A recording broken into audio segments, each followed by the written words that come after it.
Monsieur le Président, chers consoeurs, chers confrères, chers collègues, je vais juste dire quelques mots pour introduire cet après-midi consacré à Fourier, la science d'aujourd'hui, qu'on a organisé avec Jean-François Le Gall, et je lui laisserai le soin de conclure tout à l'heure à l'issue de cette séance. Donc juste quelques mots pour dire qu'effectivement, on fête le 250e anniversaire de la naissance de Fourier. Fourier, c'est quelqu'un qui a marqué la science, qui a marqué aussi l'Académie des sciences, l'Académie française aussi, c'était aussi un académicien français, et qui en particulier s'est rendu célèbre par son traité sur la théorie analytique de la chaleur. Là, on voit juste une reproduction du document tel qu'il l'avait présenté pour répondre à un concours de l'Académie des sciences, précisément, dans lequel il a élaboré pour la première fois ce qui allait devenir son œuvre maîtresse. Il l'a fait en 1811 et il l'a publié en 1822. Et évidemment, on va revenir dessus et on va en parler. Alors, Fourier, je voudrais l'introduire par deux citations, parce qu'il y en a une qui est très connue, il y en a une qui est un peu moins connue. Les deux ont été beaucoup remises en lumière par Jean-Pierre Kahn, dont on va redire quelques mots, parce qu'elles reflètent deux aspects qui sont extrêmement importants, à la fois de l'œuvre de Fourier et à la fois de l'héritage qu'il laisse et de la façon dont on peut approcher la science toujours aujourd'hui et encore. La première, c'est qu'il y a un lien très profond entre la nature et la mathématique. Fourier, dans ces termes, dit que l'étude approfondie de la nature est la source la plus féconde des découvertes mathématiques. Donc pour lui, c'est très important. Et toute la théorie de la chaleur en est un exemple. On part d'une observation d'un phénomène qu'on cherche à expliquer. On construit un échafaudage mathématique pour en rendre compte et le décrire. Et la deuxième, qui est très moderne d'une certaine façon, c'est de dire que la méthode qu'il aura développée ne laisse rien de vague et d'indéterminé dans les solutions, elle les conduit jusqu'aux dernières applications numériques, conditions nécessaires de toute recherche et sans lesquelles on n'arriverait qu'à des transformations inutiles. Et là aussi, on peut y voir un message qui est un message extrêmement important, parce que non seulement on s'inspire de la nature, on construit des beaux outils mathématiques, mais maintenant et de plus en plus, Sébastien Candel a évoqué Fourier dans notre vie quotidienne, dans des systèmes de codage, dans des systèmes d'analyse. On a aussi envie d'applications numériques et de choses qui se calculent bien, juste et vite. Et ça, c'était quelque chose qui était au cœur de la pensée de Fourier, auquel il tenait beaucoup. Alors, Fourier d'hier à aujourd'hui, parce qu'on a intitulé cette séance Fourier, la science d'aujourd'hui, parce qu'effectivement, c'est quelque chose qui s'appuie sur ce qu'il a fait au début du 19e et l'héritage qu'on en a aujourd'hui. C'est d'abord une œuvre qui est une œuvre immense, parce que c'est une réponse à une question fondamentale de physique en point de départ, et c'est quelque chose de très important. Maintenant, on trouve aussi dans des domaines comme le réchauffement climatique, comme s'intéresser à des questions de l'effet de serre auxquelles il s'est intéressé.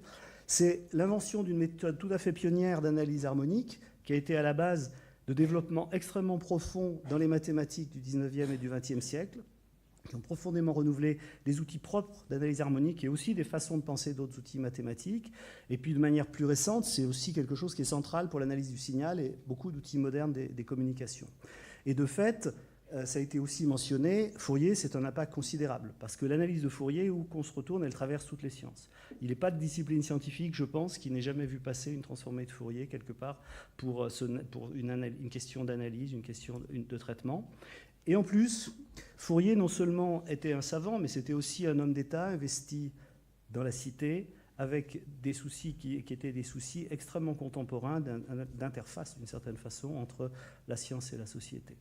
Alors, on a choisi avec Jean-François d'organiser cet après-midi en 4 interventions. Une qui sera donnée par Jean Dombre sur les manières de Fourier savant, qui aura d'une certaine façon un regard rétrospectif sur la façon dont il a fait, mais je pense qu'il peut nous apprendre beaucoup sur la façon dont on peut faire la science aujourd'hui. Un exposé qui sera du côté de la physique par Bernard Derrida sur la loi de Fourier, qu'est-ce qu'il en est aujourd'hui, après cette théorie de la chaleur qui a été élaborée en 1811-1822.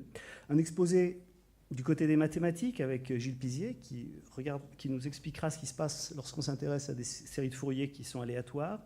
Et puis un exposé qui est un peu de tout ça, qui sera donné avec quelque chose qui est en interface entre les mathématiques, la physique et l'informatique au sens large, et on peut dire le traitement du signal, le traitement des images aussi, par Ingrid Dobeschi de Duke, qui est au-delà des séries de Fourier.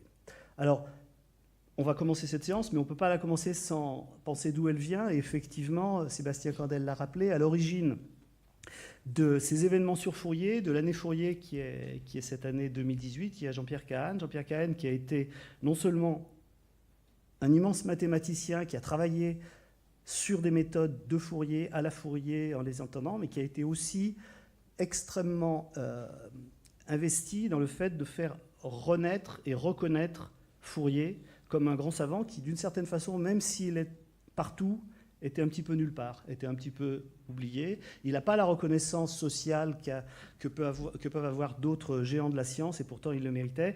Jean-Pierre Kahn, c'est avec lui qu'on avait commencé à discuter sur le principe de mettre en place cette conférence de débat de cet après-midi.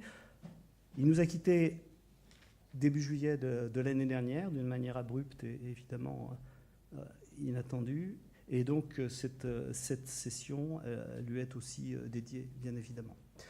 Voilà, donc j'ai terminé pour ma petite introduction. On va commencer maintenant par la première des 4 interventions. Donc je vais donner la parole à Jean Dombre. Jean Dombre qui est directeur d'études à l'École des hautes études en sciences sociales, au Centre Coiré, et qui est un grand spécialiste, pour ne pas dire le grand spécialiste de Fourier, qui est l'auteur avec Jean-Bernard Robert de la somme monumentale et de référence sur Fourier. Jean.